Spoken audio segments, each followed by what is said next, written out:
Welcome to Ridgewood Talks. Through this podcast, we will be introducing you to some of the leaders and legends in our village. We'll keep you updated about fascinating local events. We'll dig into the town's hot topics and so much more. But first, let me introduce myself. I'm Jeannie Johnson, the founder of Ridgewood Talks and Ridgewood Walks. The goal of these initiatives is to create a kinder, more connected, and more vibrant community. I'm thrilled to be hosting this podcast with my good friend and all-around wonderful guy, Jordan Kaufman. We look forward to meeting with you weekly and hearing your thoughts on who and what you'd like to learn about in our beautiful hometown. For now, be kind, do good, and enjoy this episode. Here we go. Everyone, hello and welcome. We are now well into the spring. Jeannie, how are you feeling about the pollen level? Well, I'm not doing so well with this pollen, but I'm happy to be in Ridgewood, and I'm super happy that we have a very interesting guest for us today. And Jordan, you know what? I'm so excited that we have a sponsor for this podcast. The Ridgewood AM Rotary, again, is just such a premier organization.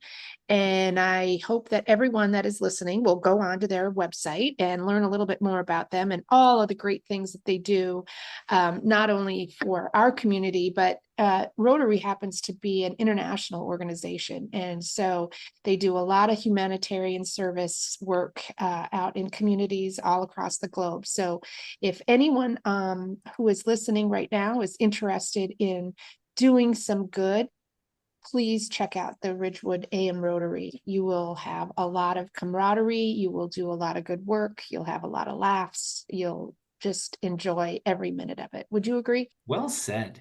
Yes, I would agree. And as a Rotary member, I believe in that wholeheartedly. Very, very nice words, Jeannie. Well, good. Oh, thank you. So speaking of nice things, let's talk about today's guest. Her name is Alina Swanson, and she is a well-known member of the Ridgewood community because she has given so very much of her time and talent to volunteer pursuits here. Alina and her family have lived in town for about 20 years, and starting on day one, she has organized triathlons and block parties and other events. And I actually met Alina when her daughter Sophia was a Daisy Scout at Ridge many, many years ago. And watching them make their mark here has been ever so enjoyable. Both of them are just real go-getters. And for her Girl Scout Gold Award, Sophia started something called Art Beat. And it's a committee at Ridgewood High School dedicated to celebrating talented young student musicians and artists. So it's no surprise to know then that Alina also contributes to the arts in town. She sits on the Ridgewood Arts Foundation Board of Trustees. And you know what? That's so interesting to me because given that her background is in mathematics and finance, I just think it's so fun that she uses both sides of her brain equally as well. Alina holds exactly that finance and mathematics degree from William and Mary, and she also has an MBA in marketing and finance from NYU. One of the fun facts about Alina is that she is a first-generation Cuban. She attended high school at the American School in Milan, and she speaks 4 languages. Alina's on our show today because for the last 3 years, she's been working on her very own venture called Be Brain Bright. And it provides after-school programs in teen leadership mentoring, in STEAM initiatives, and social and emotional intelligence and entrepreneurship. We are going to talk to Alina all about that today. So we're so happy you're here. Thank you for being with us, Alina. Thank you so much for having me. And I really appreciate this opportunity to talk to both of you and your entire listening audience. And also shout out to the Rotary for sponsoring that. So I'm very appreciative. That's so great. So I know you've focused your career pursuits on technology and education. And because we've known each other for a long time, I know that you've worked at leading educational publishing companies, including Pearson and McGraw-Hill. And then your last stint, I think, was with the Gifted Child Society of Bergen County. So I just want to know what prompted you to start your own company? Well, I have always had an entrepreneurial spirit, and I've always liked to think of myself as forward thinking. And I was struggling with my career back when I was in the city because it was too one-dimensional in finance.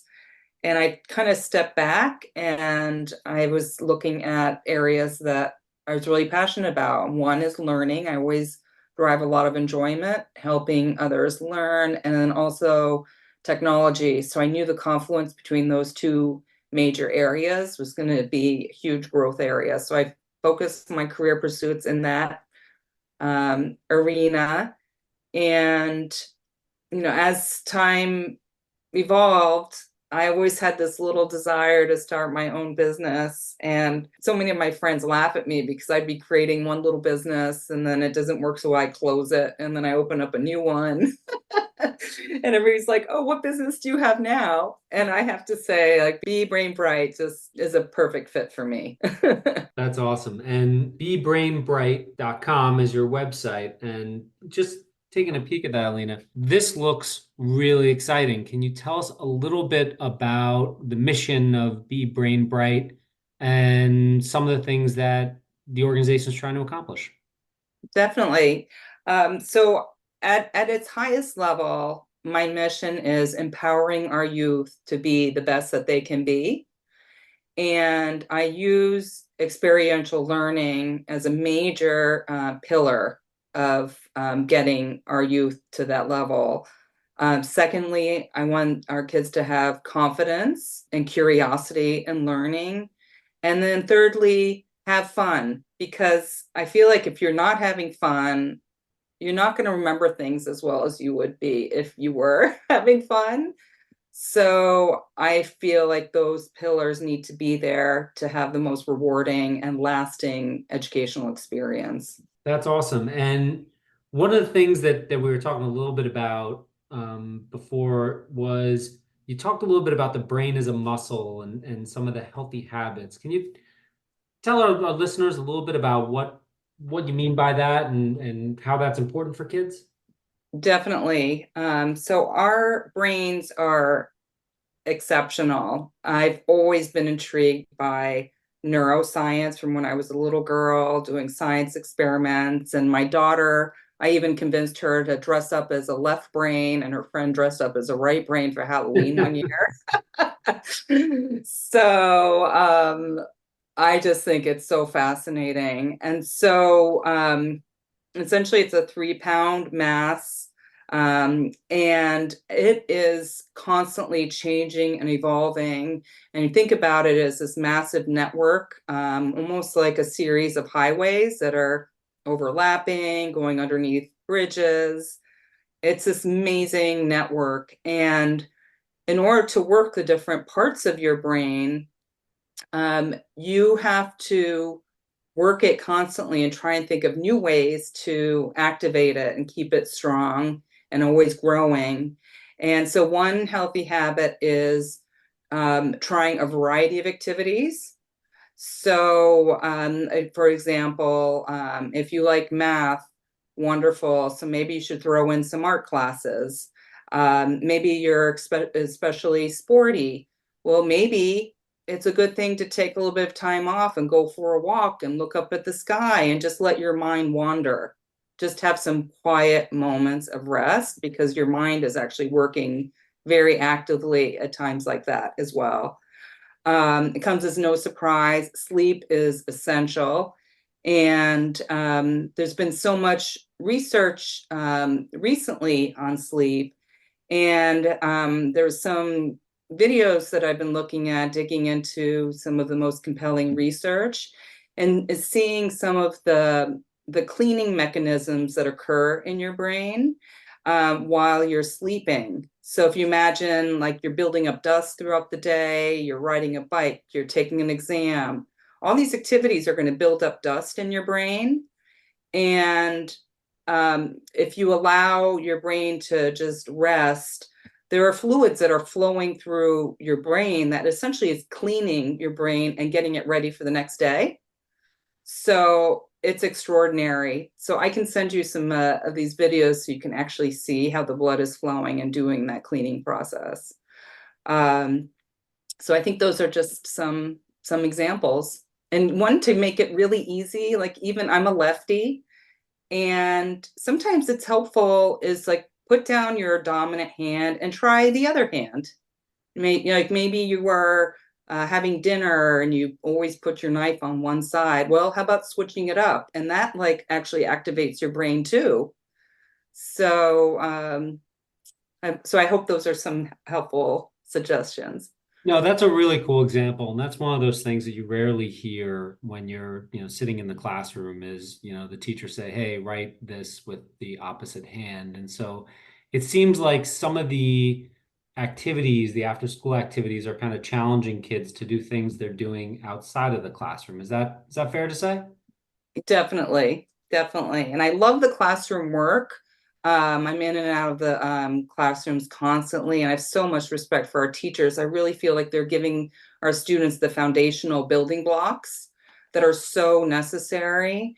And so my education on the experiential learning builds upon what they're doing throughout the course of the day, and it allows the students to kind of shuffle between the different areas of learning that they've been given during the day, and just use it in a more open-minded and creative, thought-provoking way that's forward-looking, and helping our kids really think about solutions, new products, innovations. It's all very exciting. Well, that was something that you had mentioned was in yourself as being kind of a forever entrepreneur. And we had kind of chit-chatted before about, that kind of different way of thinking and different mindset. And entrepreneurship seems like it's kind of woven into all the fabric of your program. Can you tell us a little bit about how that kind of comes out in the programs that you put together, or, some of the different types of people that you have who engage in the program, and where you see the best successes? Definitely. So I have to laugh at myself. When I was in elementary school, I remember vividly, I would like create little concoction at home, talcum powder, some lotion, some dish detergent. I'd mix it all together, and then I'd bottle it up, and I'd walk to my neighbors' homes and try and sell this special perfume. What did you So what did you call that perfume?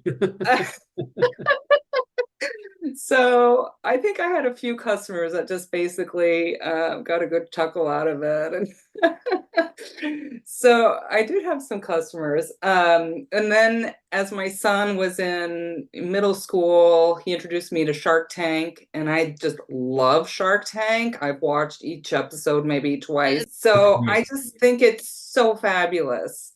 And so there, I mean, they highlight student entrepreneurs, adults, seniors, every shape, every size, every background. And I just really feel like it's a wonderful educational program. So what I did is, in terms of modeling my educational approach, it's largely based on Shark Tank, where I want kids to start by thinking about problems. And I have them start at a very basic level, like think about your regular day. Do you go out and kick a soccer ball? Do you jump on the trampoline? What type of instruments are you using at school? Like, I just want them to think about their lives. I bring it back to where they are, and then have them imagine like new products, new solutions. So that gets them to the next point, but working collectively and collaboratively with a team. I think that's really important for our youth to know how to work in a team setting and establish that at a young age. So that kind of mindset, and then they dabble, and they create, and then they start playing with different combinations of pricing, promotions, placement, and how they can play with these marketing mixes to come up with the best offering to their customers. Yeah, anyone who's watched Shark Tank can kind of relate to, watching Shark Tank, and then 10 seconds later, you start thinking about the next business that you could do, or I thought of that years ago. And but there's a lot of things that take place. And I know for me, I have a 9-year-old that has that kind of entrepreneur spirit, and we'll watch Shark Tank, and next thing you know, she wants to, come up with a business line. And it's challenging. You can't just sit there and have a 30-minute conversation and then go back to your day and actually feed that drive. So tell us a little bit about, the type of kids that you sometimes see. Are they basically the kids that watch Shark Tank with their families, and then they come in, they're like, this is great. I finally get to live out, my daydream while I'm watching TV with my parents? So some kids come to me, their parents are like, oh my gosh, my child is like constantly inventing, creating new things. Like, I really want her to get into an entrepreneurial program. But I just feel like every child is gifted. They just unwrap their gifts at different times and in different ways. So I really kind of embrace this notion of all kids and all people are bright, because it's the sense of curiosity, nurturing curiosity. And I think it's essential in our world that we work with people of all different mindsets. It's really critical. And maybe you think you have the best idea, but well, maybe you should be open-minded to another angle and build off of those ideas together. And so my programs are for everyone. But I do ask for everybody to come to the table with the right, with hopefully, the right thought in terms of being open-minded and being willing to work collaboratively. Well, I think and looking at your website, and again, that's bebrainbright.com, and encourage people to go there, check it out. There's a lot of pictures. But there was something specifically that I saw on the website, which I think probably isn't thrown around enough, which is, you mentioned IQ, but your website talks about EQ, or emotional intelligence, and the emotional quotient. And that is certainly something, as our kids spend more and more time on screens and phones, and kids not knowing how to talk or collaborate properly. It sounds like that's something that this program is really aimed right at the heart of. Am I overstating, or does that sound just about right? No, I'm so glad you picked up on that, Jordan. Definitely. So I really believe in this EQ, emotional quotient, and just, communication skills overall are so critical. And having this ability to listen effectively, respond in a compassionate manner, these skills are just so essential. Like, our youth, so much of their time is taken up in a digital world. And it's so important to step out of that and just engage in people in a more personal and more genuine way. So I really reinforce those type of connections throughout all of my programs. Well, I'm going to jump right in and I'm going to just say, Alina, I love that you're talking about the importance of communication and particularly listening skills. I have recently written a book called If You Love Me, You'll Listen to Me: How to Find Peace Through Compassionate Listening. And it is exactly that. It is really trying to help people communicate their ideas and communicate their authenticity, and allowing people the space to do that. And we, as the receiver of information, have a big job. I mean, listening is a very important component to effective communication. So I really love that you're pushing that agenda along. Thank you. Wonderful. I have to read your book, Jeannie. It's definitely on my to-do list. Well, yeah, and we can collaborate. We'll do a workshop together. Great. How about that? Wonderful. Love it. See that? And innovation is happening. I love it. So one of the things that you also talked about there with some of this emotional intelligence that we all need to kind of focus on and work on, and almost combat, right? How it's being destroyed through some of the social media and other things that kids are going through. We talked about working on the teams on some of these projects. And can you tell us a little bit about how those teams kind of evolve? If you are you working with one group and they're all working towards one idea? Are there different ideas in smaller groups within? What are some of the after school classes that you're focused on? What do those look like? Okay, so my after school classes are in 3 primary areas. So one is a blend of engineering and science. The second is neuroscience, and the third is entrepreneurship. So as an example, in an engineering class, I'll go through the whole variety of different engineering professions. mechanical engineering, chemical, aeronautics, nautical. I'll go through all different types of engineering. And I think engineering is such a fascinating area of study and, consideration for a profession. So what I'll do is I will form a small group, and I like to mix up ages. And I also like to mix up boys and girls, because oftentimes, you might, if you have a friend, they'll go together. And I just really want to feel like I'm modeling a real world setting and imagining being in a room with a whole set of engineers. And the boss will be like, okay, I'd love for the three of you to work together. I've heard some, I've seen some great work from you. Let's see what the three of you can come up with. And then, create another group of three. And then around the same problem, let those two groups come back to the table with their solution. And then have all 6 people look at those ideas and then work about critique those ideas. Okay, this was cool about your idea, but I think I like this one more. And what about if we change this? So that's kind of like really try and model what I would imagine a real world setting would be like. And then in entrepreneurship, I think similarly, like I think entrepreneurs, like if you have different mindsets, different people are coming from different backgrounds, different life experiences, I think the thinking that goes behind it is so much richer. So I just really try and mix things up.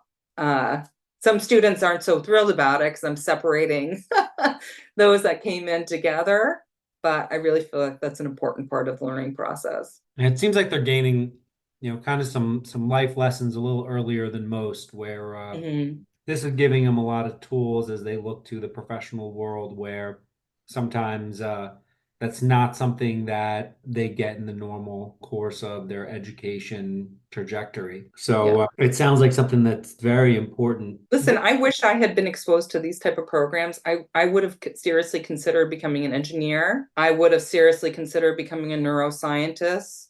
Something maybe in this artificial intelligence domain. I don't know, but all these areas of study are fascinating. And I really wasn't exposed to them in my youth. It was just like when I started working and like exploring and learning more and more. So that's really what I'm hoping to do, is introduce these things at a very early age for these kids to know these wonderful areas of study exist. And then maybe during their course of their school day, you don't really realize or see what they could potentially be. Yeah, for sure. And I'll just use a cliche. We all know the story of Bill Gates as, a dropout from Harvard, but Yeah, it's not like he was lazy or dumb. He, just he knew what he wanted to be doing. And it sounds like this opens a couple doorways to getting that exposure, because with the internet, it's got a good side, it's got a bad side.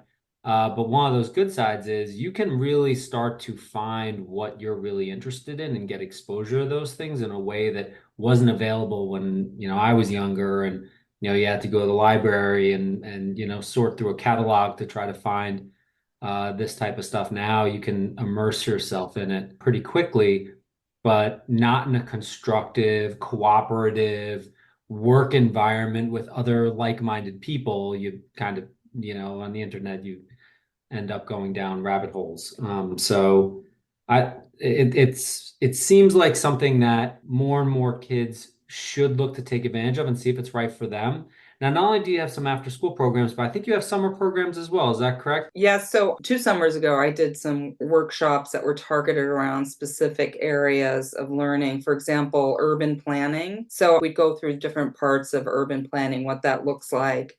And I would have my students imagine what a new city could look like, or a place of living, like living, working, playing. What features would they want? What type of materials would they like to see? And they design everything from scratch. And then at the end, what I love is I give the students an opportunity to pitch the idea to a board of advisors. So I invite parents. I have a board of like 6 individuals, and I give each of them kind of like, okay, you're the CFO, you're the head of marketing, you're the COO. So they're all wearing different hats. And then they kind of probe the kids, ask them questions that the kids then have to think quickly on their feet and answer. So I love that because, again, I'm just trying to model a real world situation, and the parents love it.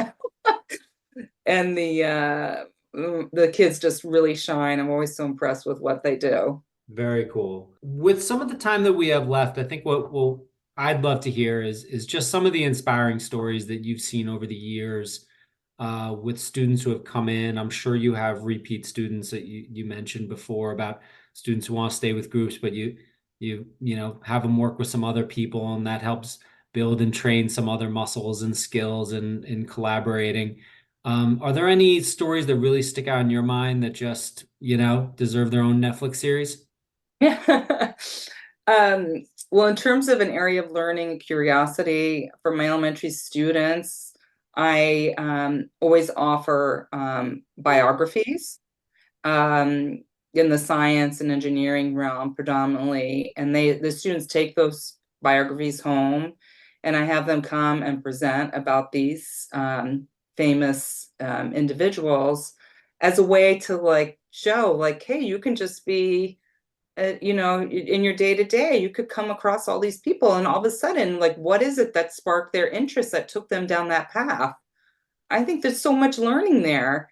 And so a mom wrote to me and she said, because of you, now my son's favorite section of the library is the youth biography section. And that just made me so happy. So an area of like, just exploration and learning from others that have gone ahead of us. So I love that. Then I have students from my engineering classes that have become, mini entrepreneurs. I had one that was selling. So she came off of engineering, and then she went into an entrepreneurship program, and she started creating slime, like little slime balls, and selling those. And so I just love to see like what came up from it. Like I was like, wow, that's so neat to see that you started working on that, no matter what the material is, for them to be thinking, I think I can make money doing this. Love it. And then I had another student from my entrepreneurship class that was trying to fundraise for a dance program in middle school. So she created a GoFundMe site. She marketed herself. She said why it was important. And I just love that too. So it's just taking an initiative, that drive, whether it's, that seed of curiosity, that seed of like wanting to problem solve and how you're going to achieve it. So I like to see that come out in a whole variety of arenas. My teenagers, I love my teenagers. I think teenagers are in need of a lot of support right now. I think it's a very difficult time to grow up. I think it's much more challenging than when I was growing up. And I want teenagers to be supported because their brains are changing. They're going through massive challenges and pressures. And I'm so happy to see my teenagers flourish with leadership initiatives that they identify. I have one student here in Ridgewood that was really passionate about film and foreign languages. So he created a program to work with the Barrymore Film Center in Fort Lee. And he was bringing high school students there to watch foreign films. So he dovetailed his interest in language, his interest in film, and rallied students to go and keep promoting the program and creating greater connections with this amazing facility. So I just see so much learning and growth, and I see my students applying in a whole variety of ways, and they just all make me so proud. That's awesome. I think we'd all agree it's a tough time for teens, and having an outlet like this it's a great way to fill their time versus Instagram or TikTok or whatever else. And it can really open doors, like you mentioned, to just super productive and great new ideas and great new interests. So very, very exciting. I can tell you for me, I'm sold on it. What are some of the things I guess that we didn't ask or that people listeners should know? What, and anything that we didn't capture in our chat? Well, as an entrepreneur, I think it's been fascinating learning experience for myself. I started my business in the fall of 2020, and I knew that was the perfect time. COVID was in full swing, and I knew that that was the time for me to start because so many other programs were not open, not offering anything, and I felt it was essential for students to have an in-person experience when they were all online. And so I became Mary Poppins, and I had my bag of tricks, and I would travel from backyard to backyard, and all the neighborhood kids would come together, and I'd be teaching them with masks on outdoors. Some parents were asking the kids to be separated by quite a bit of distance. So we had tables spread out on the lawn. Then, as COVID gradually, became more and more under control, things opened up. And now all of a sudden the competition for elementary school students' time became quite intense. So as a small business owner, I feel like I've had to ebb and flow with these macro changes, partnering with schools to teach at the school right after the school day.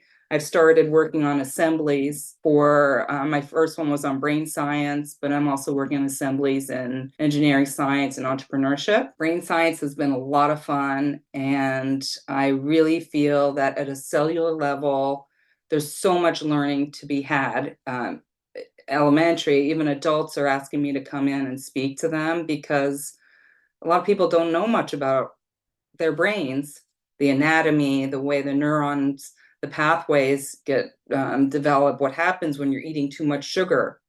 At a neuron level, the spokes, so there are receiving receptors and they're ascending. There could be fewer spokes because so much sugar is flowing through. So therefore, your ability to send and receive information is less.